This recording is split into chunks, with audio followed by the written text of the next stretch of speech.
All right, here is the Watchman Goby looking out for the little pistol shrimp who seems to be digging a new hole, a new tunnel that they're burrowing in.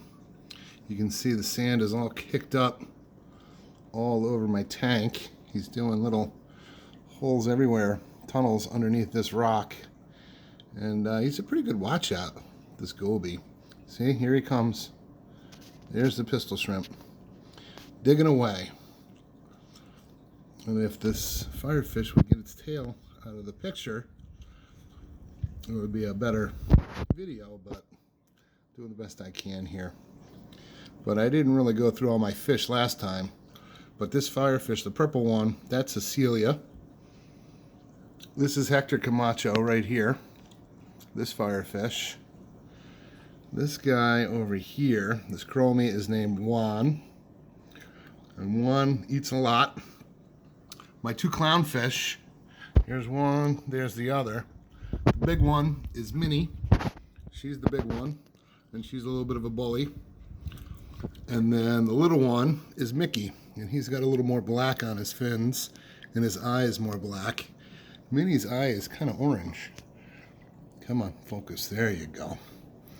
Then we have Steve on the rocks, right there, the long-nosed hawkfish.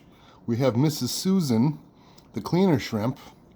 That was named by my 4-year-old daughter, Mrs. Susan. She used to help out at Sunday school. And then we have the Watchman, Barry. Barry, and we haven't come up with a name for the pistol shrimp yet.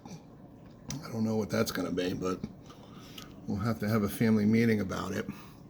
But I think that's all the fish in the tank. Did I miss anyone here?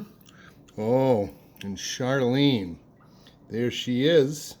Look at Charlene go. Charlene is turning into a pig. She by far eats the most in the tank. And she poops the most in the tank too. She's a bit of a mess to take care of. But she does pick on the algae. And I like that. And the cleaner shrimp cleans her teeth sometimes. Maybe. Nope. Not this time. Nope. But I got some new corals. I got this jack-o'-lantern Lepto. I don't know too much about them, but I guess they're a soft coral. And I guess they're not overly difficult to take care of. And then I got this leather Kenya tree, which seems to be doing pretty good. And he may get moved, just because that's prime real estate in the front.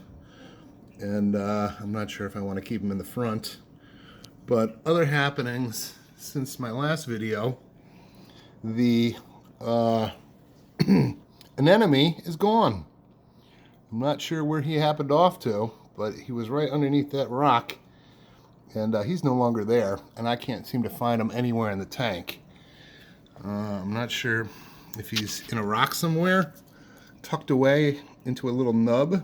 He's pretty small, but I'm pretty sure he didn't get caught in my wave maker, because I do have that foam strip around it just because I didn't want him to get caught in there. And that's temporary, but it's been working out pretty good. I don't see any drawbacks to having it there. It gets enough airflow, it seems like. The top, I have it on low right now.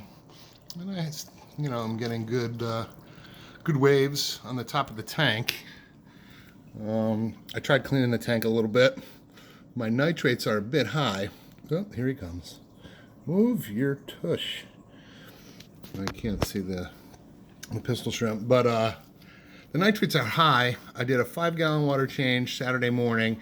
Then Saturday afternoon, I did a 10-gallon water change. And then I checked it this morning, it's Sunday, and my nitrates are still at 20, I don't know, maybe 30. There's still a little bit of red in my test file. But, so I did another 10 gallons.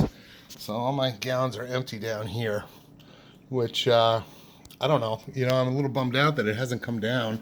I'm not sure what the issue is with the nitrates. I'm trying not to overfeed. I've been using pellets. I'll show you the pellets that I'm using. This is Bertha. Say hi, Bertha. Hi, Bertha. What are you doing? You watching the fish? This is the pellets I've been giving the tank, and I give it a small pinch every day. I don't give it a lot. And I have a ton of frozen food, but I stopped that since my nitrates are high. I also put in Reefroids, and I put in a little bit of this to wake them up, the corals, if I do the Reefroids during the day. When the corals don't have their feeding tentacles out, at least some of the corals anyhow. All my test vials, and then my testing stuff. And that's it. I mean, it's going good, but the nitrates are high. And it looked like it came down a little bit, but it didn't come down a lot. So I was hoping that it would come down some more. This is the tank. And it is 40-gallon breeder with hang-on backs only, no sump. And, you know, the tank's looking pretty good. These guys, the Ophelia, are looking very bushy today. And, you know, all the fish seem healthy. I don't see any problems. But the nitrates are a little bit high. I'm having trouble bringing them down. And I have the ChemiPure in there. And I am running the hang-on back protein skimmer. But it's still kind of high. Well, I'm doing the best I can to bring it down. I can only do so many water changes. I don't have a, you know, RODI source. I buy my water from my local fish store, and I do test it for salinity, and the salinity seems okay. And I'm consistent about it. But, you know, I just can't keep running back and forth to the local fish store, buying 10 gallons of water at a time. It just is not practical for me. And the money I don't really care about. You know, I think it's $7, $8 for 5 gallons. But it's just, the fish store is a little far away. I got to hop on the highway. And I just cannot be going there, you know, 3 times a day, every weekend. I got other things going on. We got football tonight. But that's it.